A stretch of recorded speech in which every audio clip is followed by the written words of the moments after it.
nga ne ma waaw dama bëgg ku nekk jóg ci table bi ñëw fecc ah xale bi moom dafay suus ay xale bi moom dafay suus sama tonso ngoog ay moom dafay suus ay suba xëy ñu dem ay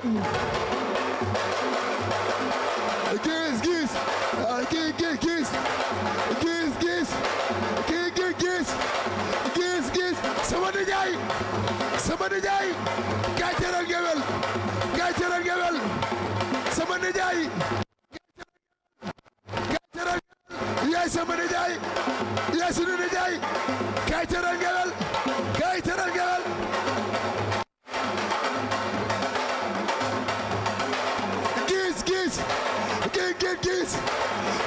gis sama nijaay yaay sama nijaay yaay sunu nijaay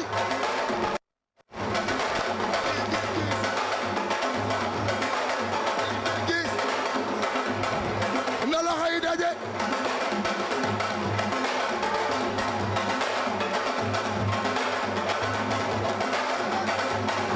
waaw na la xay daje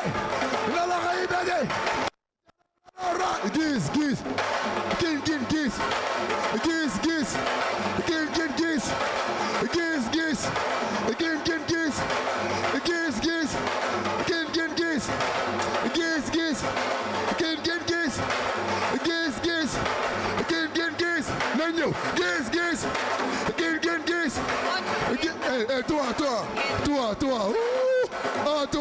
toi ñu dem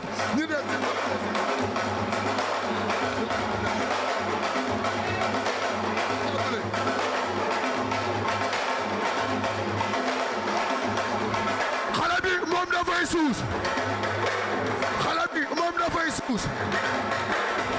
bi moom dafay suus ay suba xëy ñu dem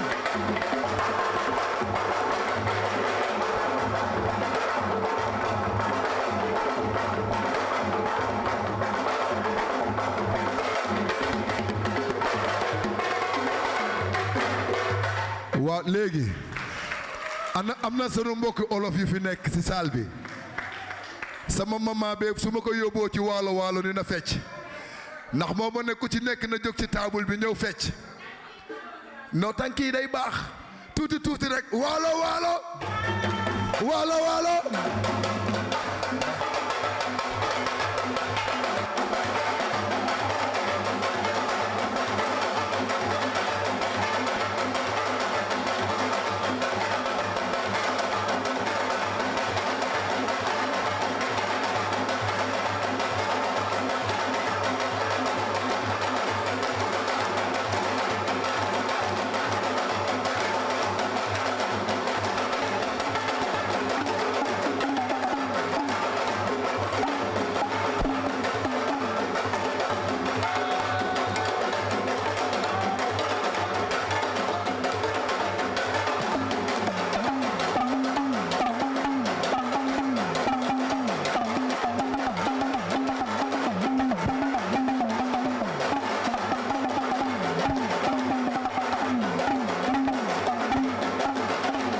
Yes.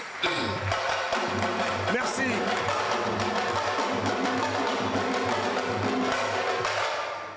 waaw ma ne kontaan nañu ci yéen tàccu leen waat seen bopp tàccu ñun ñii waaye loolu neex na waaye dama bëgg ngeen dajale may gi rek indi ko ñoo ngi ci biti. Ne bougez pas. Is it complete for you? Okay. Non, j'ai besoin de drum. C'est ça, okay. All right. Carissa is going to show them the way they do in Zimbabwe. Carissa va leur montrer comment on fait au Zimbabwe. Go ahead. Yeah.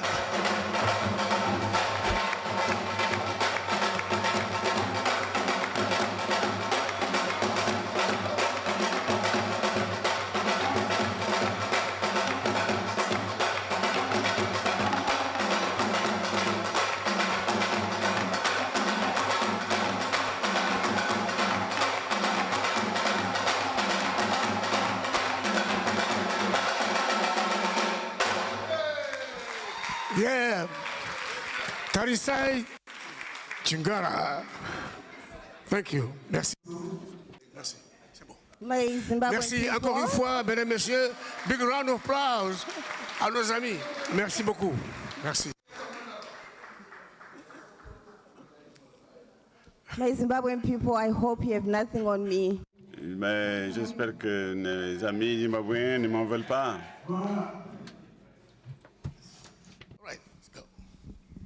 Thank you so much. Merci beaucoup. J'espère que tout le monde est plein d'énergie. Je voudrais vous dire une chose sur le Sénégal. Depuis que je suis arrivé ici, tout se passe très bien et c'est plein d'enthousiasme pour tout ce que je vois. Une chose qui m'a véritablement impressionné quand je suis arrivé ici hier, mon voisin a demandé un Coca-Cola pour boire et c'est venu sous forme de 1,5 litre, formant 1,5 litre. Normalement, on a les petites tailles et le soir, vous avez vu la bouteille d'eau quand vous êtes entré dans votre chambre, on vous a donné 1,5 litre. J'aime bien ce pays. C'est comme ça que vous dansez au Zimbabwe. Comment vous faites les salutations? On dit Makatini Mukose. Et au Sénégal, comment vous dites bonjour? Sénégal, you say Nangadef. Nangadef, tout le monde? Nangendef. Nangendef. Tel que j'ai vu les gens apprécier les tam-tams, cela fait partie de notre culture. Nous aimons cela. Mais là, on ne va pas parler d'un pays, on va passer à travers les frontières. Je viens voir, madame, votre plus grand artiste, c'est qui? Ancien ou présent? Elle vient d'où? Zimbabwe.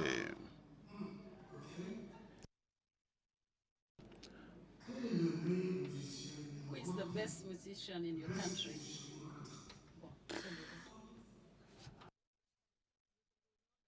Elle vient d'où? Madame, à vous? Quel est le plus grand footballeur de votre pays? Dr Kumalo? Dr Kumalo nous vient d'où? Ah, ça marche. Je vais peut-être aller de l'autre côté, vers le fond de la salle. Comment vous dites bonjour dans votre langue locale? Mbote. Mbote, Congo. Oui, il a bien confirmé, c'est le Congo.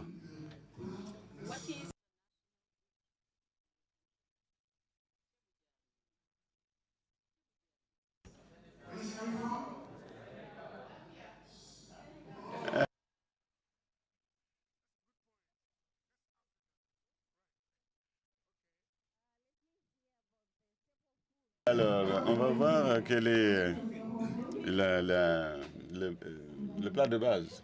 Au Gali. Gali, elle vient d'où? Du Kenya.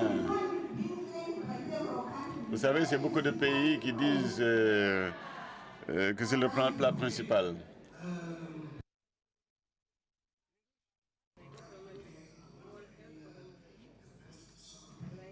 Quel est le meilleur footballeur de votre pays?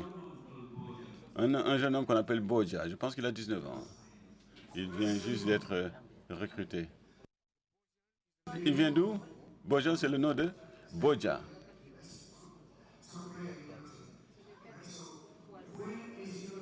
Il vient d'où alors, si c'est Boja? La Gambie? Bojan, de la Gambie. Ouais, on l'applaudit très fortement. Son équipe?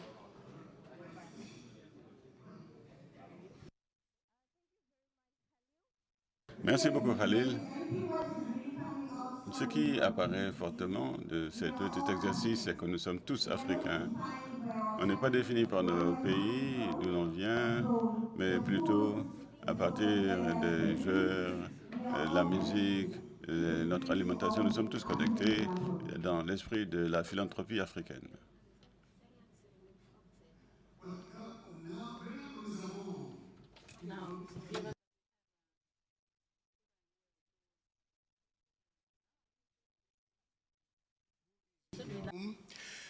Teresa, why are we here? That's a very good question, Khalil. Why are we here? Alors, pourquoi sommes-nous ici? Bonne question. Je suis ici pour les plats traditionnels. Oui, ça fait partie. Mesdames et messieurs, bienvenue à tous à cette 4e conférence sur la philanthropie africaine. Vous êtes tous fantastiques, vous êtes tous en grande forme et ce qui est excitant, c'est que nous le faisons pour la quatrième fois. Alors, on revient à notre agenda. Cette conférence, son thème, c'est la philanthropie africaine à un point d'inflexion. Alors, qu'est-ce que cela veut dire? Vous savez, des collègues qui viennent de la conférence académique qui a été organisée depuis 2 jours, j'ai essayé de discuter avec eux en leur parlant de cette philanthropie africaine qui est à un point d'inflexion. Qu'est-ce que ça veut dire? Et quelqu'un m'a dit, il y a eu des mots importants qui ont été partagés. Et en fait, la pratique, c'est très important.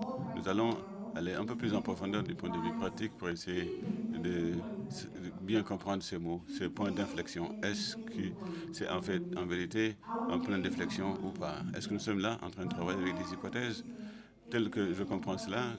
Le point d'inflexion promet un changement majeur dans quelque chose. Nous sommes tous ici et on peut parler de l'inflexion qu'on a vue, qu'on a perçue dans notre secteur, qui nous montre du doigt le changement climatique.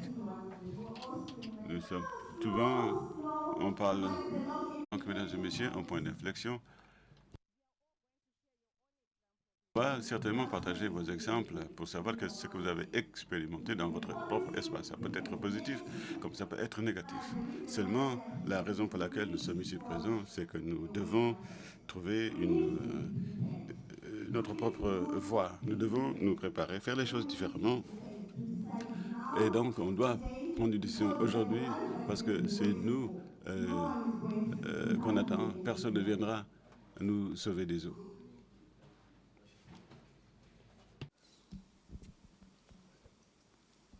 But to further break down. Alors, pour continuer la discussion qu'on va avoir, il y a 4 dimensions dans nos discussions. Il y a les populations, le pouvoir, les politiques, les pratiques. Ce sont les 4 domaines thématiques sur lesquels vous allez vous concentrer.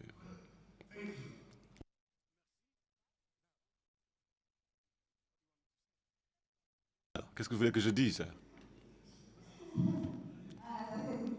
Bonne question.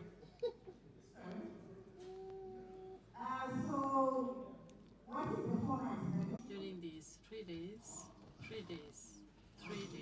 we have... Nous avons des dîners, you have dinners, networking. Nous allons dinners, networking. We will be giving awards, trophies. What?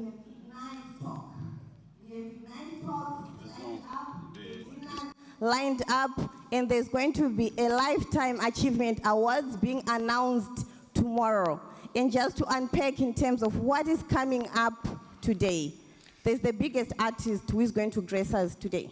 Et nous aurons aussi de la musique. We'll also have music. Baba Mal is here. Qui connaît Baba Mal?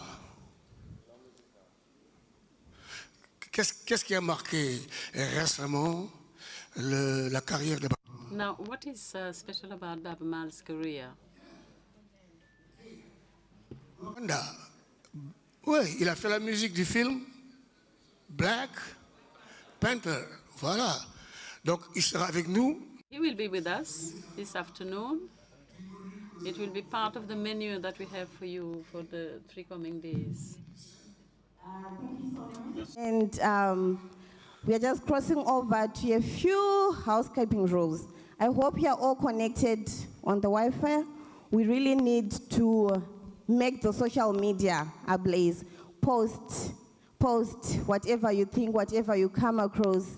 Let's just make this event really go viral.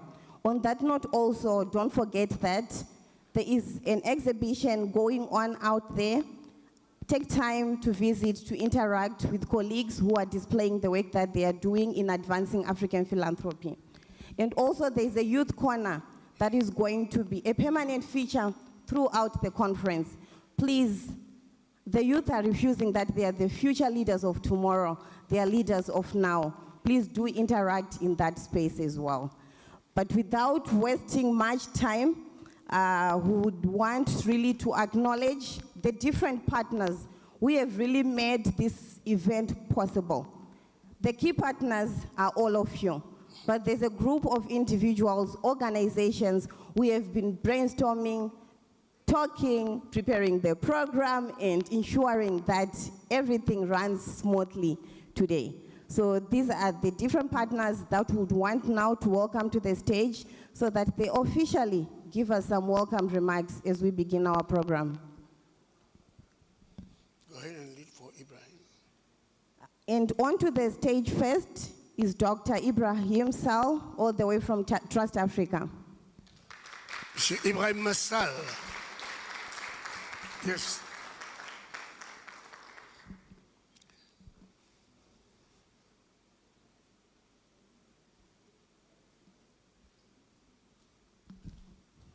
I'm sure you would have moved a bit faster if the drummers had remained playing there. Drummers gone. We need to bring them back. All right.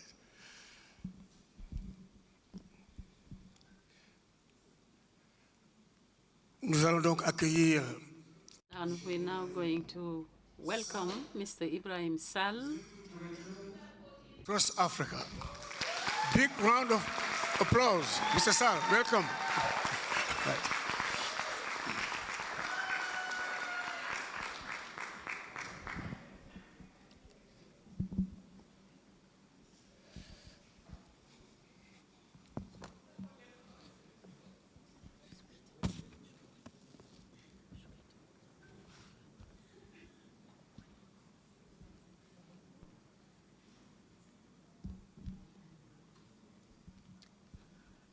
We'll also call upon Dr. Stigmata Tenka from the Africa Philanthropy Network.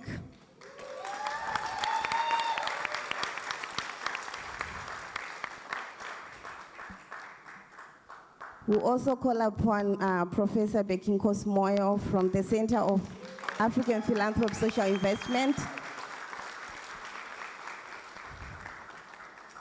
We'll also call upon Madam Mosun Loyade from Africa Philanthropy Forum.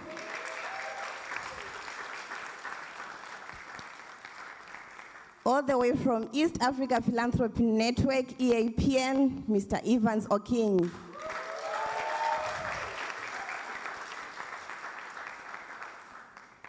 A big round of applause for Southern Africa Trust, Mr. Raymond Mchemwa.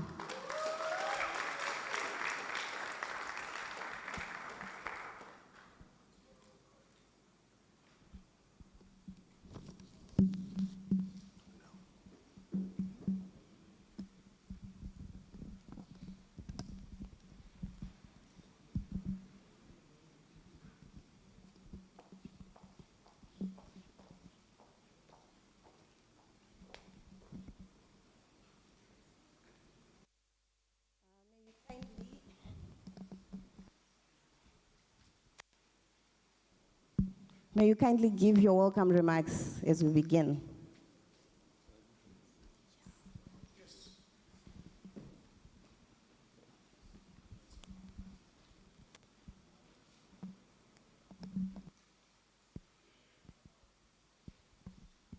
Assalamu alaikum.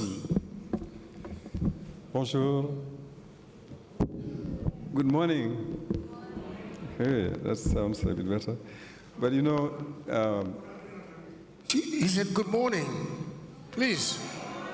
No, still good morning. Right. Jambo. I thought we knew how to say it in several languages already. But you know, with the kind of applause you are getting in this continent, you don't give that to people because they begin having other ideas with, you know, other kinds of temptations. Politics is not far from wherever we are, but that was a joke. Thank you very much, Khalil and Tarisai, for this great facilitation. And thanks to the Lebu dancers who've treated us to this, you know, this wonderful dance of this place. Very specific to this part of the country and to the Lebu community in particular.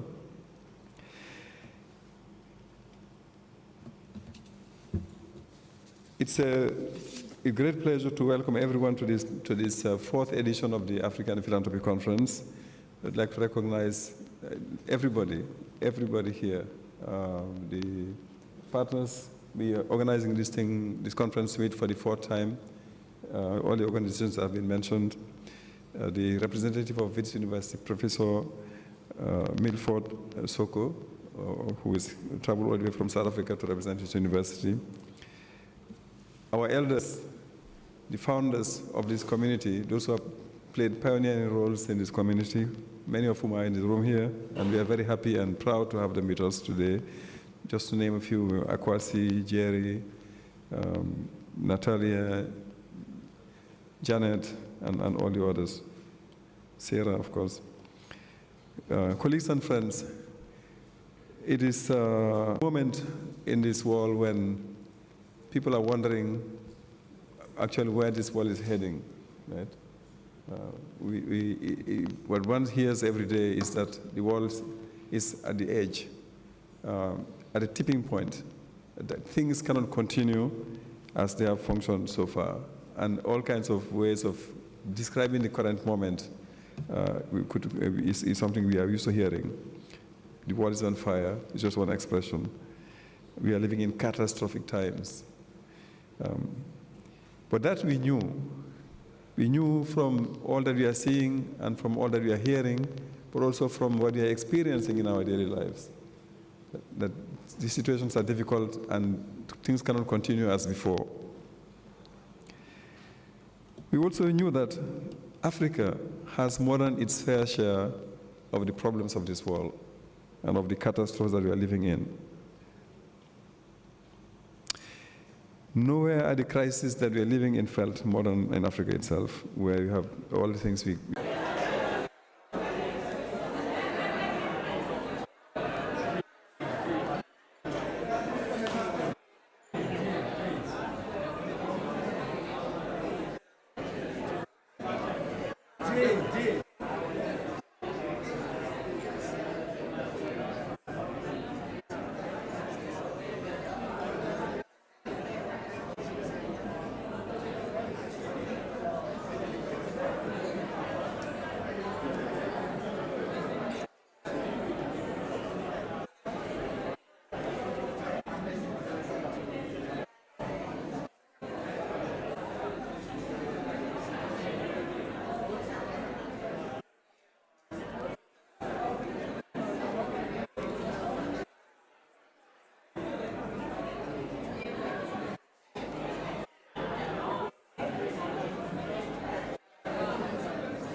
From Wednesday, 2nd of August to Friday, 4th of August 2023, Senegal will host the 4th African Philanthropy Conference. Distinguished scholars, practitioners, philanthropists,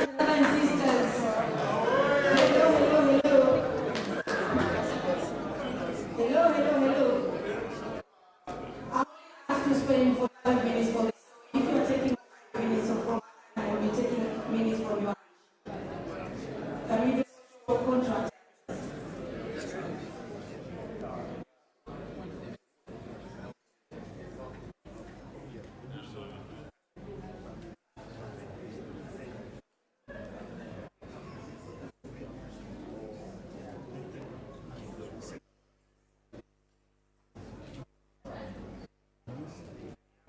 Thank you, Dr. Tenka.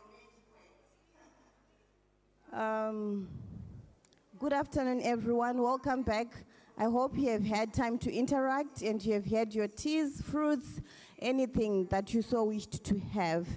So at this moment, we are going to have a plenary session focusing on transformative philanthropy practices, right?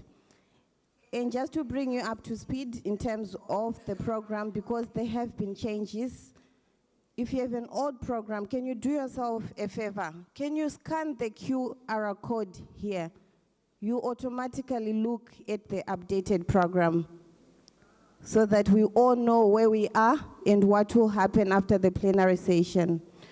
But just to already let you know, after the plenary session, we'll break for lunch. Then after lunch, we'll go into our different parallel sessions.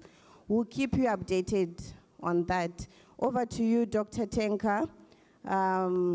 Yes, we are ready to hear more about transformative philanthropy practices. Thank you. Thank you, the moderators. Colleagues, thank you, and how are you again? So we are to talk about transformative practices, and it is one of the 4 dimensions on our theme for this conference.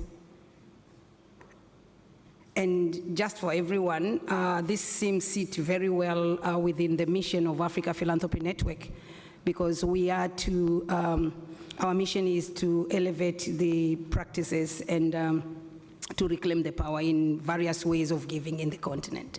So this sits very well, and we therefore leverage the connection and influences, and we also work to make the Africa Philanthropy practices visible, to make the voice heard, and also to support the values and mission for Africa Philanthropy.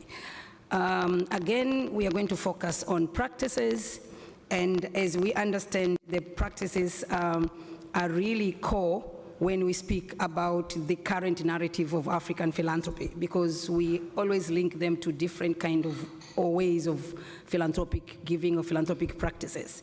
And so this conversation, I think, comes at the right time, because we all here represent one or more forms of philanthropic giving practices, and that is why we are here. And then let's look into how can we make those practices more transformative. We have seen currently, and you'll agree with me, that there are increasing number of practices in the continent.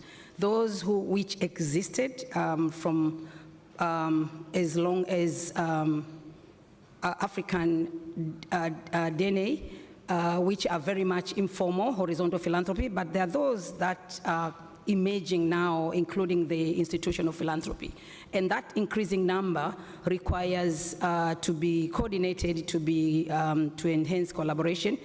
And also we have seen now very much shift in strategies that most of us here in the room are using to embrace more participation, and to embrace more systemic approach, and to embrace more collaborative approaches. We have been hearing a keynote speaker talking about the importance of collaborating and the importance of ensuring that we have the right mindset for us to be able to listen to each other and collaborate. So we see that in the sector also happening. And over and above, we see most of the actors in the philanthropy landscape in the continent adapting different ways of ensuring that there is more and better resources for community to lead their own development, for women to lead their own development, and for young people to have meaningful engagement in ensuring that they are leading their own development, but they're also addressing their own social economic challenges, and they're also driving their own aspirations for proven solutions to the challenges that are facing the continent. With me, I'm joined by three very important personalities. The first one is Mosun Layode, who is the Executive Director at the Africa Philanthropy Forum, and followed by Hakima Abbas, who is the co-founder and the director at the Black Feminist Fund, and Evans Okinyi, who is the Executive Director of the East Africa Philanthropy Network. So welcome, thank you, help me to welcome them to the stage by clapping your hands and appreciating their time, and thank you for making time for this. And again, let me tell you one thing. This is going to be one of the most important, but one of the most memorable session. And why? Because we are going to spend 50% of the time that was allocated. But second is because it is a concern of all of us. So we have all been part and parcel of co-creation of this conversation. So it is our conversation. So we feel strongly that we are all going to be involved and engaged to ensure that we have the conversation. We may not have adequate time for us to contribute from the plenary, but we'll try to. But whatever contribution you have, ensure that you have written them down and pass them on to some of the co-organizers here who would really wish to find ways to continue with these conversations between now and next year, when we'll be looking to organize another conference like this one. And because we are discussing about African urgency, and I think we all now have to pay very good attention to the work that we are going to the discussion we are going to have. I would like to ask my colleagues to start with, to introduce themselves a little bit and the work that they're doing, so that we'll be able to connect what they're doing to what they will be talking about soon. I'll start with you, Mosun.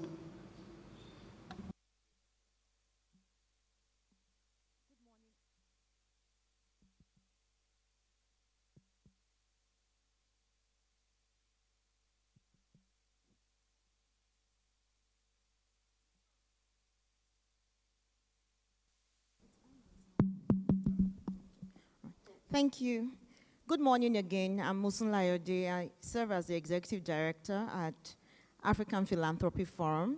We are a non-profit organization that was established by the Global Philanthropy Forum, which is based in California in 2014, but in 2017 we became an independent entity registered in Nigeria and in South Africa, and I would say that that's when our journey really began. But essentially we're a network of philanthropists and givers across the continent that are committed to inclusive and sustainable development. We're best known for our convenings, and I'm sure quite a number of people here have been to our convenings, but I always say that we are more than a convener at the African Philanthropy Forum. Our goal really is to transform the culture of giving to the extent that it exceeds development aid by 2030. So all we do is really towards ensuring that we give better, we're more deliberate in the way we give in a way that it reduces our reliance on development aid or international aid, and we're able to galvanize local resources to solve local problems in Africa. In addition to our convenings, we're engaged in research work, which we've done in partnership with some of the organizations here, but the most recent one was with Britspan, and we're engaged in various aspects of our work that is really designed to improve the philanthropic infrastructure on the continent. I think I'll stop there because we don't have a lot of time. Thank you, Hakima. You can go ahead. Sure. Hi, everyone. My name is Hakima Abbas. I use she and her pronouns, and I am the co-executive director of the Black Feminist Fund. The fund is a global fund dedicated to significantly increasing the resources for black feminists around the world. We work in Latin America, the Caribbean, North America and Europe, Africa, and the Middle East. And we not only want to significantly increase the resources through grant making, but also through advocacy and leveraging with within philanthropy. Yeah, go ahead, Evans. Good morning, everyone. My name is Ivan Sokinyi. I work with the East Africa Philanthropy Network. We are celebrating our 20 years of existence this year. And we exist to promote sustainable development in the East Africa region that we want to see driven by a vibrant philanthropy. And for us, we want to provide a platform that champions, that connects, and that co-creates innovative solutions to advance philanthropic practices in the 5 East African countries. We do this by generating knowledge and learning.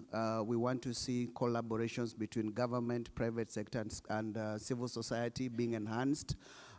We want to see a better enabling environment for philanthropy. And we also come from the background that all those three are only possible if we have stronger institutions. So we also exist to strengthen the institutional capacity of the membership within EAPN. Thank you. Thank you very much. Evan says you have the mic. I'll start to ask you the first question. Can you please give us insight of this inflation we're talking about in the field and the shifts that are taking place, and also tell us what is the advantage then of collaborative philanthropy? Thank you. So the shifts that we are talking about, or rather that we are seeing, I believe are being driven by around 4 factors: political, economical, socio-cultural, and most likely technological, amongst others, but majorly those 4.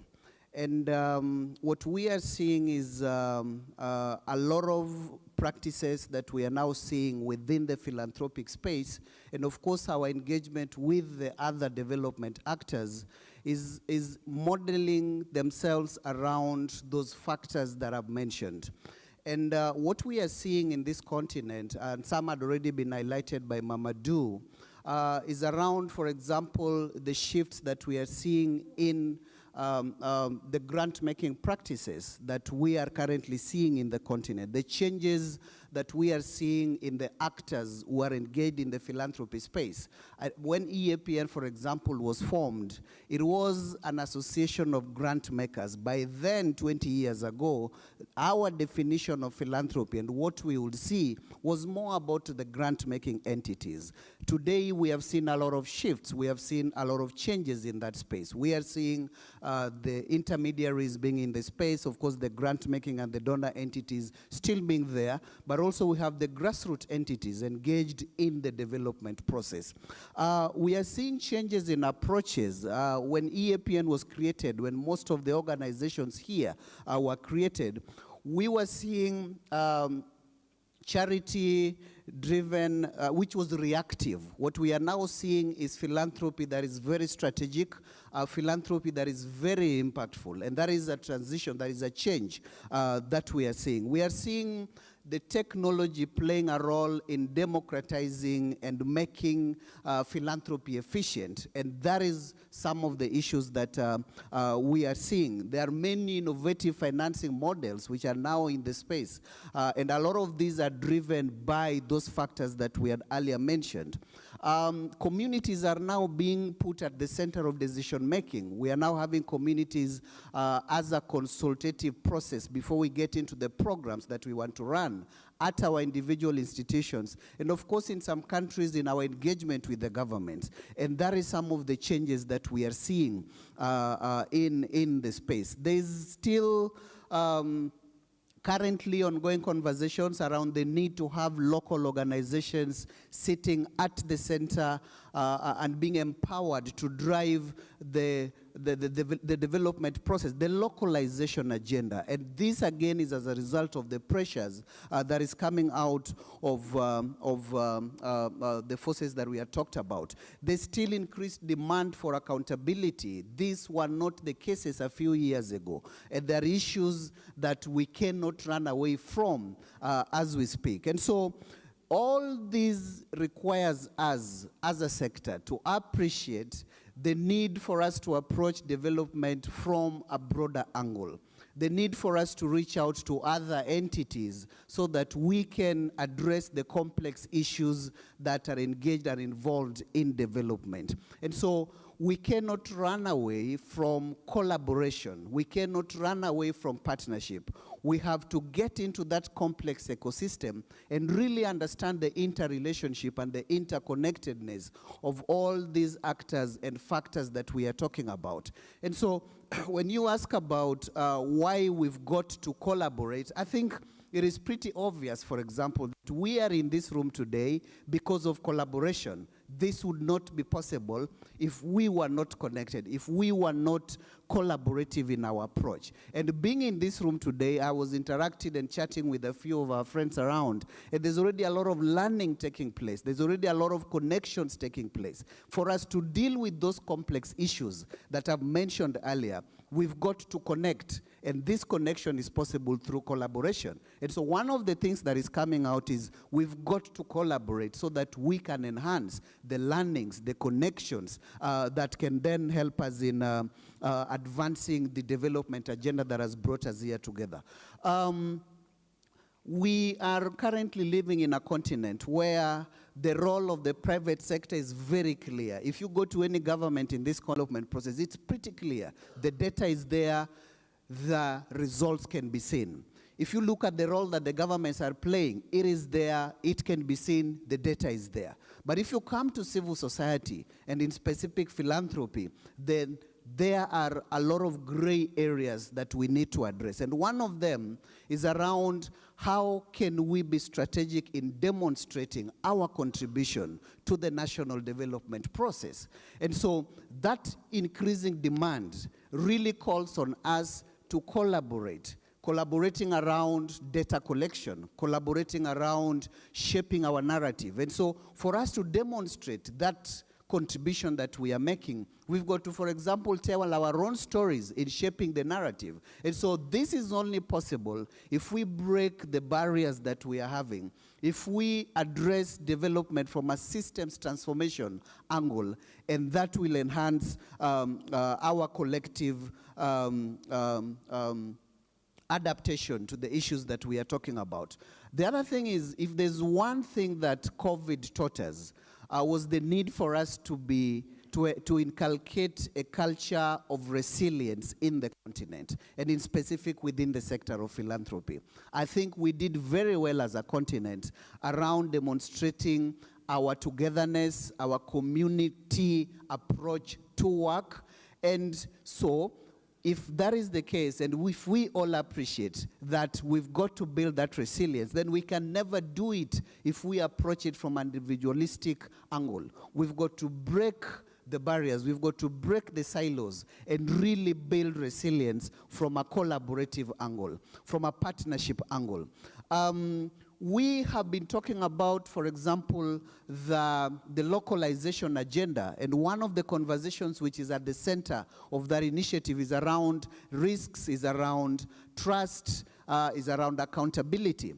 And if we talk about risk in isolation, you can never deal with challenges of risk if we approach the issues that we are dealing with from an individualistic angle. We've got to break and really come together and then say, okay, this is what I'm bringing on board as resources, this is what the other partner is bringing on board, and then how do we then deal with issues of risk, with the challenges of risk, so that when we move together, the impact gets bigger. There is also the role that the governments play, the role that the private sector plays, and the role that we play. Our collective agenda is one and the same. It is to make better the lives of the citizens that we serve. And if that is the case, then we've got to align our priorities. We've got to align our development objectives, whether in terms of organizations or in terms of institutions or individuals, government or the private sector. And for that alignment to be done, we cannot run away from collaboration. We cannot run away from partnerships. And that alignment of goals, I believe, will make us reach quicker on the development priorities that we are all looking at. I think other basic things, for example, promoting efficiency, quickening decision-making, enhancing transparency, increasing impact are some of the fruits that we can easily put on the table when we talk about why it is important for us to collaborate. Dr. Tenga. Thank you, Evans. Thank you for the... Thank you. Yeah, that is the way we appreciate each other as Africans. Thank you, Evans. So Evans is reminding us that the stakes are high and we need to be working together. And that reminds me of one of the saying in Kiswahili that say, kidole kimoja akiui chawa, yeah? One finger will not kill the lace. So, so that is one important, but again, he's reminding us on the importance of finding our space and our role within the development sector. And being very clear what is it that we are bringing at the table, because other actors like the private sector normally, they really know what is it that they want to bring on the table, and oftentimes we are not prepared enough to bring that at the table.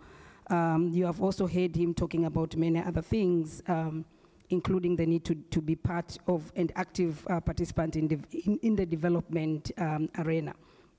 So when I was listening to Evans, what came to my mind is the pride we always have by saying the ways that Africa give and the Africa philanthropy practices are very inclusive and collaborative. But again, we increasingly see lack of it, lack of collaboration in most of our spaces and in most of our dimensions of existence. You'll agree with me on that.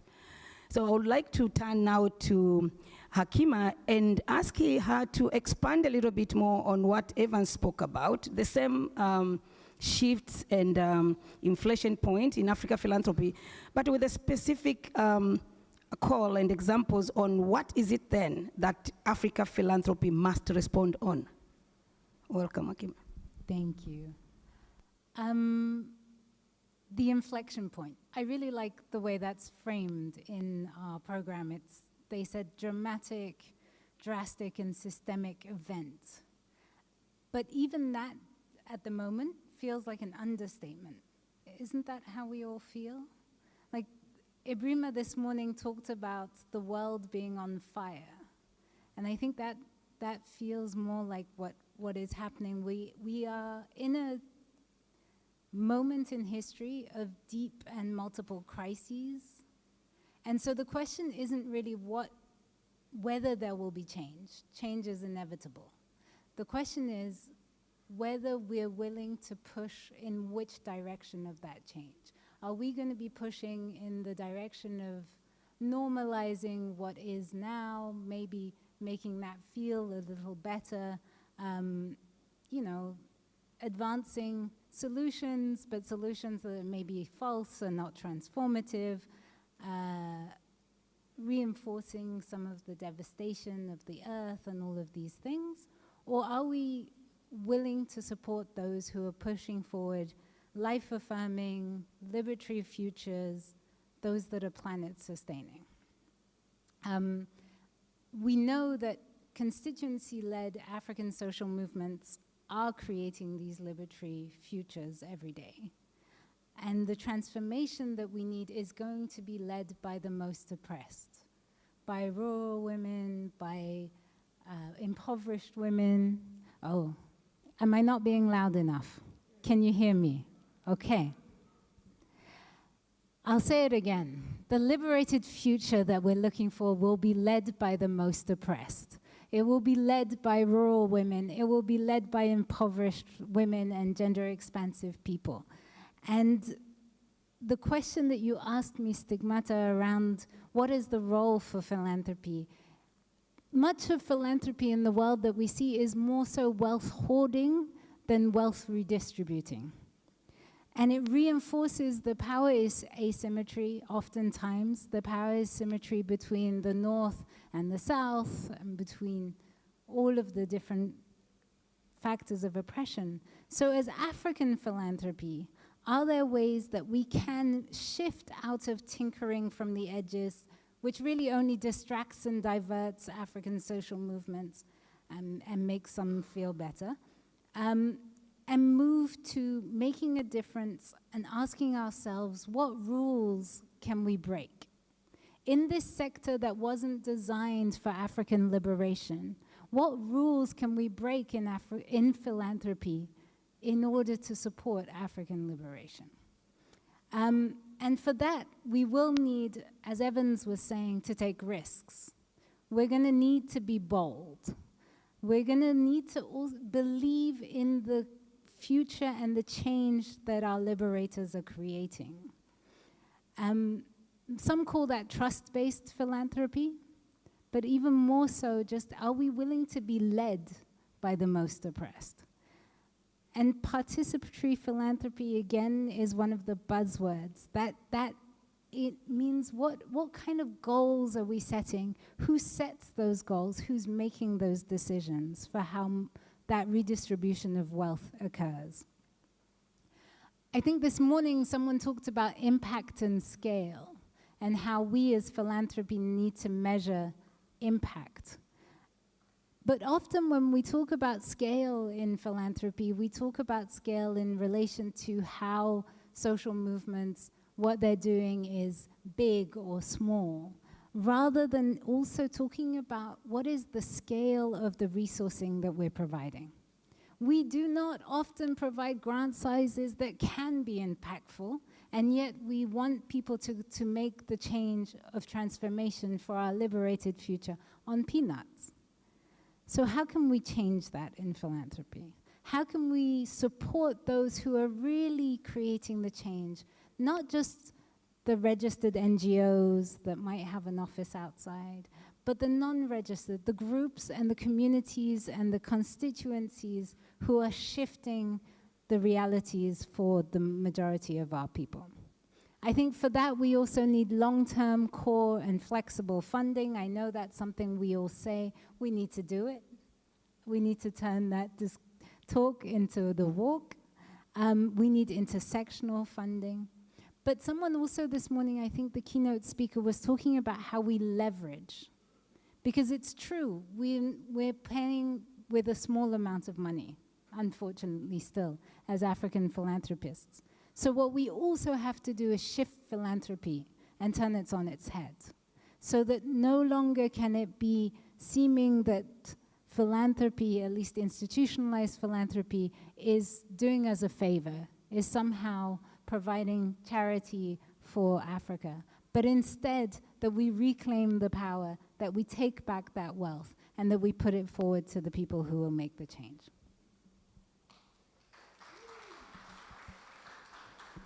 Thank you, Hakima. Thank you very much. Wow. So Hakima reminded us on the fact that I think one area is, it's a provocative. Are we measuring the change we want to see?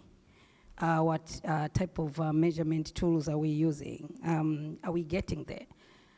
We have increasing number of institutional philanthropy doing, and you know who you can partner with and who you can trust. Because what we find is, even when some of these foundations or philanthropists are open to collaborating, they don't know who to partner with because they don't know who to trust.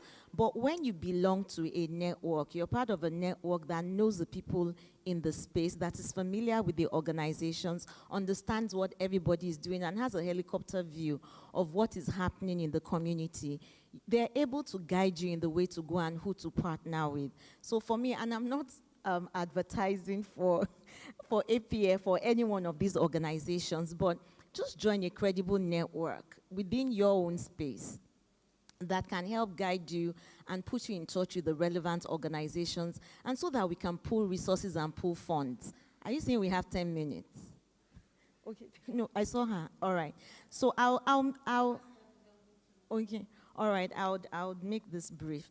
So we continue to hear we need to give unrestricted funding. We need to give flexible funding. We need to, but how is it going to happen? The truth is, the foundations we have on the continent at the moment, they are not that big and they are not that resourced. The only way it can happen is for them to come together and pool funds together so that we can support local organizations that are doing work in this space. So that's really important, coming together and pooling resources. And then trusting local organizations.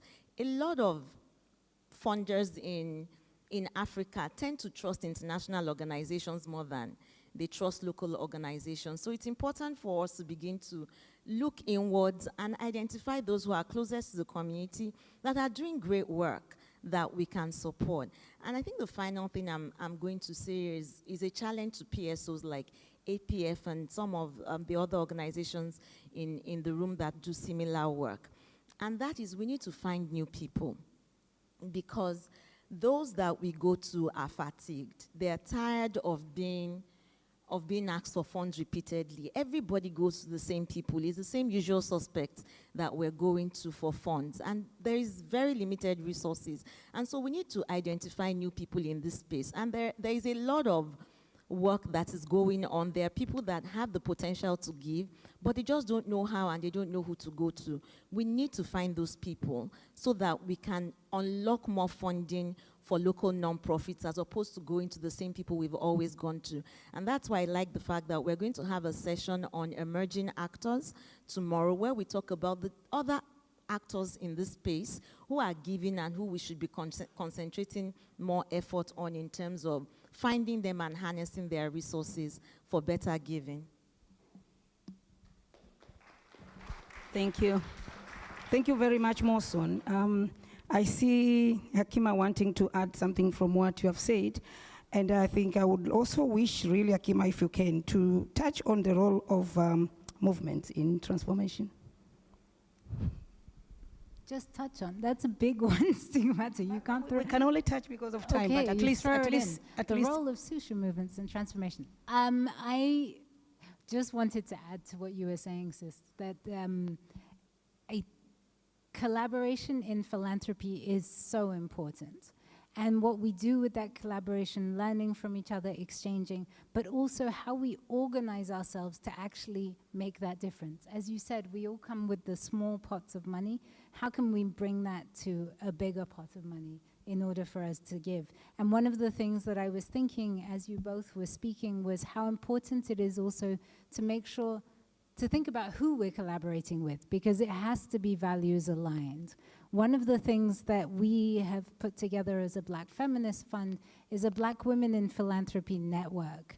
And within that network, very recently, just by way of example, we noticed the difference in response between philanthropy's response globally to, say, the conflict in Ukraine and philanthropy's response to what happened in Sudan. There's been silence, it's crickets. So as a network of Black women in philanthropy, we decided to act. And together, there's many of the folks who are in the room now, Dana, Sarah, others, we've been able to raise in the last month $500,000 in new money for Sudan, for Sudanese feminists. It's not a huge amount of money, but it will make some small difference. And again, what's important is for folks to see that we're acting for ourselves and for us then to push others to come in and make some of the changes that we're pushing for.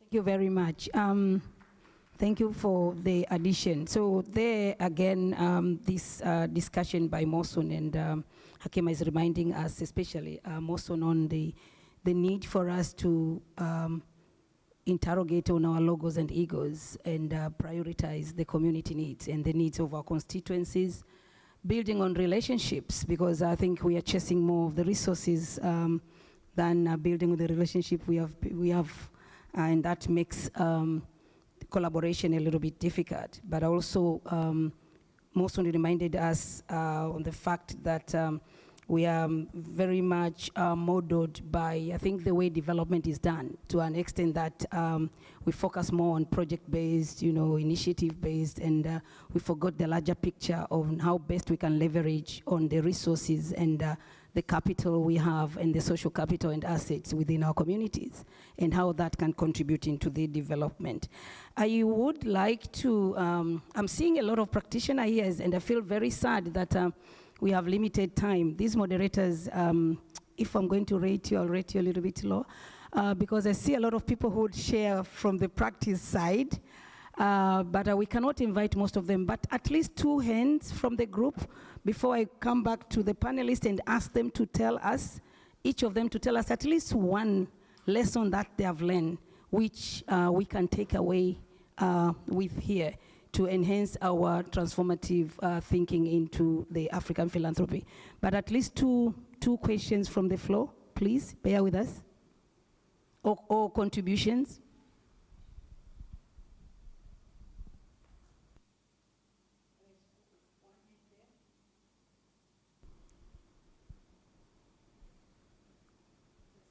And the second one is here, at the front. Please mention your name, the organization you are representing, and then come with your question or contribution. Ndogum Kasiris Banda is my name, representing the Stop the Bleeding Consortium.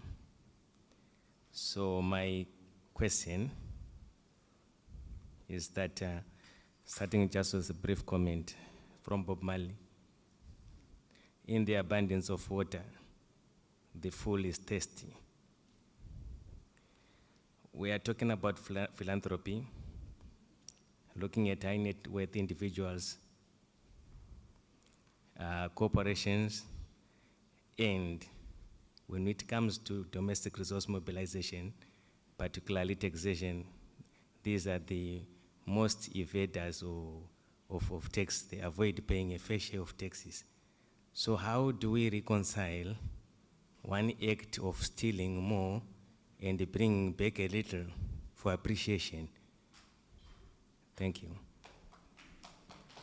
Thank you. I think you have captured the question, and I think the question will be responded to, if possible, by the panelists, but anyone can respond from the floor. The second one was here. Yes. Thank you so much. My name is Mwikali, from a radical innovative movement called Pussy Power, Kenya. My question will be to Akima and the rest of the panel. And Akima, what made you, like when you used to work in Kenya, believe in social movement, invest in social movement? And how do we pass the mic of having Akima that invested in social movements? Why am I asking this? And I'll want maybe you and the rest to answer.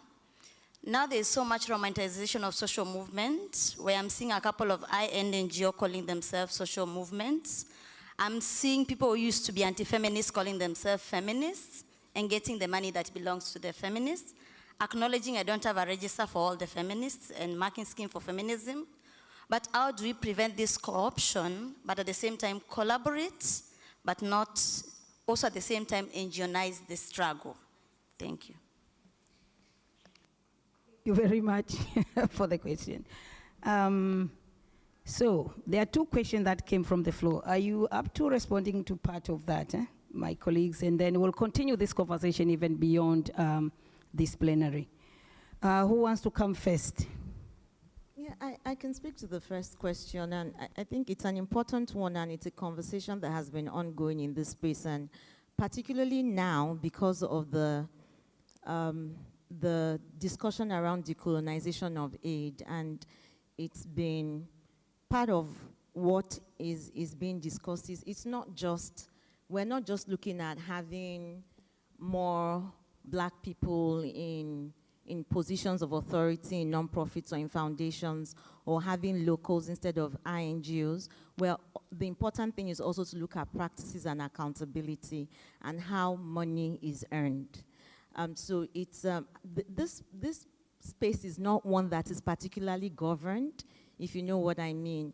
But what I can say from where I'm sitting and from conversations that we have had internally, is that there is a movement towards having what we're looking at as a philanthropy index, which would look at how philanthropy is evolving on the African continent, and at the same time come up with indices that would enable us hold philanthropists and foundations accountable, so that we are celebrating, and we're starting to do that actually with these awards that we're giving, but even more systemically celebrating organizations that exhibit best practices in this space, so that we can encourage others to do better.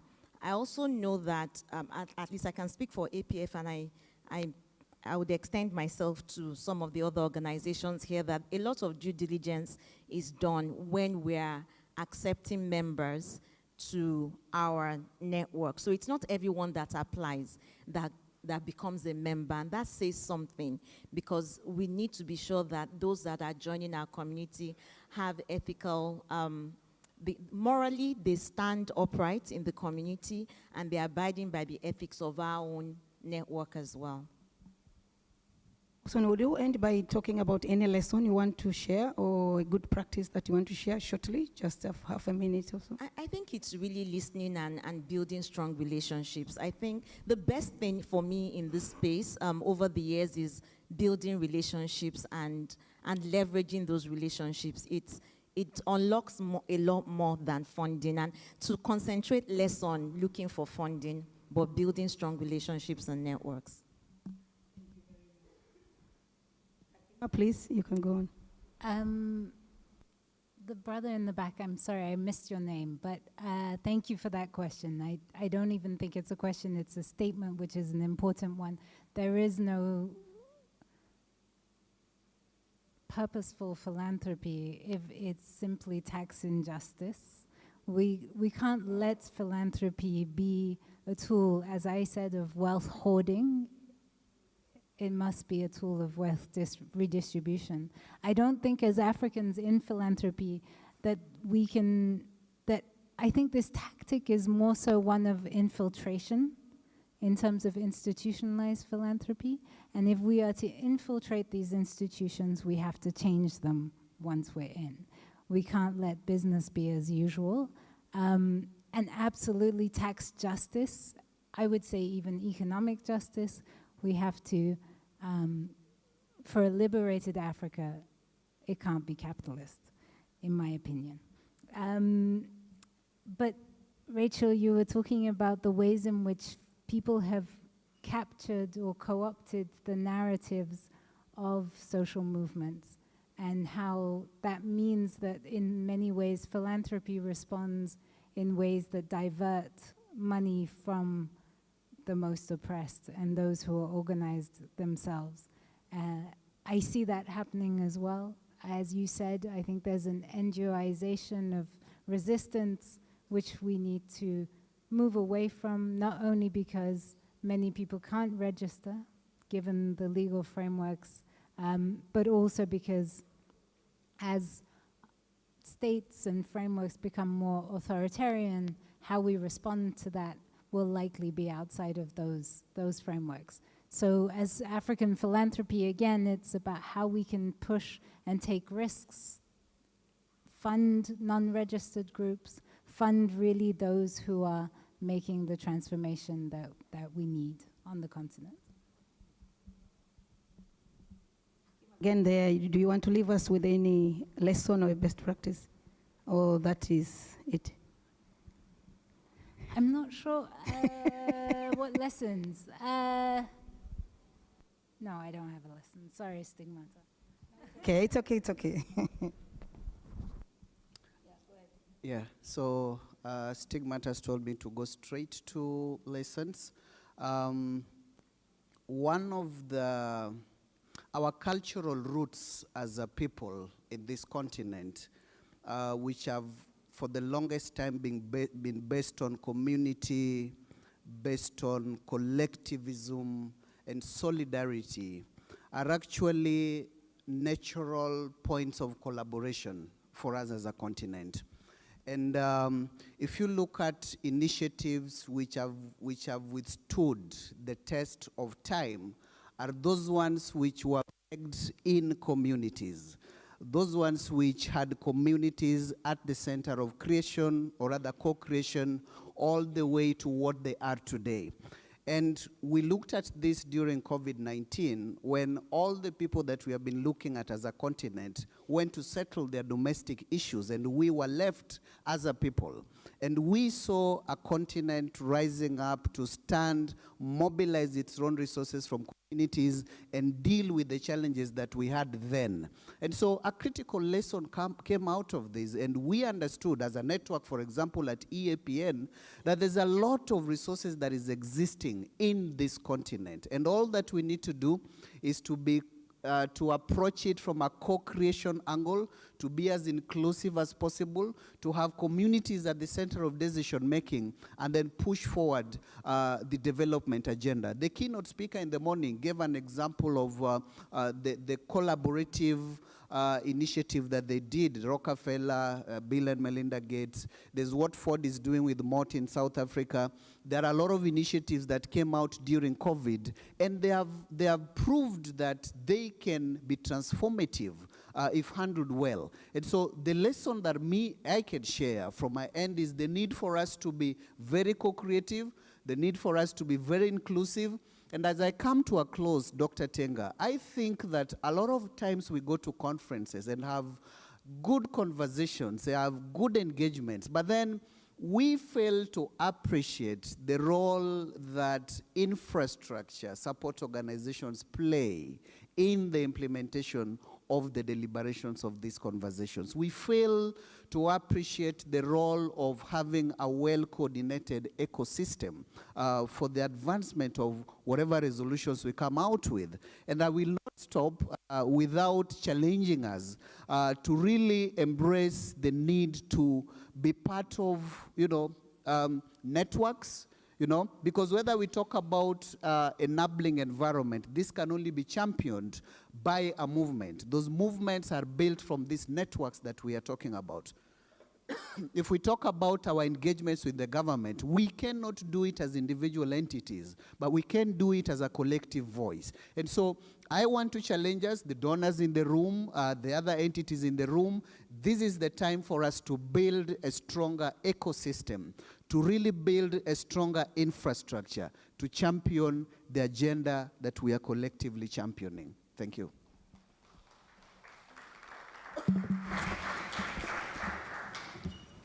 Colleagues, allow me to invite you to thank the speakers while I'm quickly wrapping on what they have shared, and especially in the end. In between, I was already telling you about what is it that they stressed on when they were responding to questions, but I think for me, I'm carrying 3 key messages, one from each. One from Mosun: build relationship and leverage resources. From Hakima: take risk and support in a long-term manner, because the issues we need to deal with are very much rooted, and they need long-term perspective in addressing them.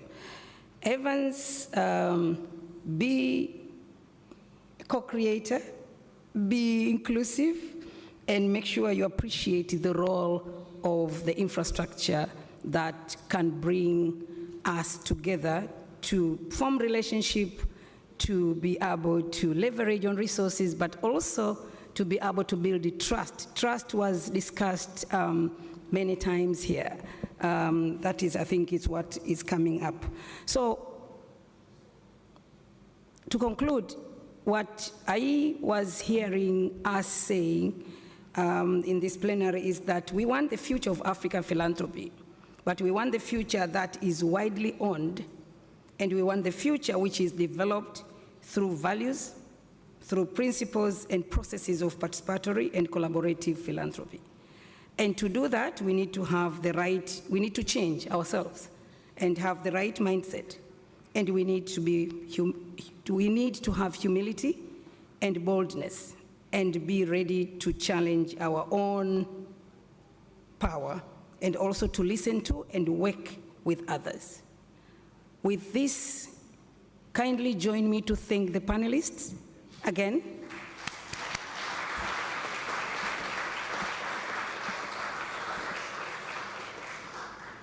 And because they were speaking on behalf of all of us, please, let's clap for ourselves and celebrate our involvement. Philanthropy. So right now, it's 1 p.m. We are breaking for lunch for about 45 minutes, and we head straight to our parallel sessions. So the parallel sessions are right behind, in the building behind me. Not this banner that you are looking at, but if you go behind, you'll find the parallel rooms clearly labeled, and we have ushers who are wearing green that will also direct you. Yes. So please, just to keep time, can we eat for 45 minutes and head to our parallel sessions? One last thing. If you do not have this wristband, make sure you get a meal coupon by the door if you do not have the wristband. Otherwise, see you all after lunch. Thank you.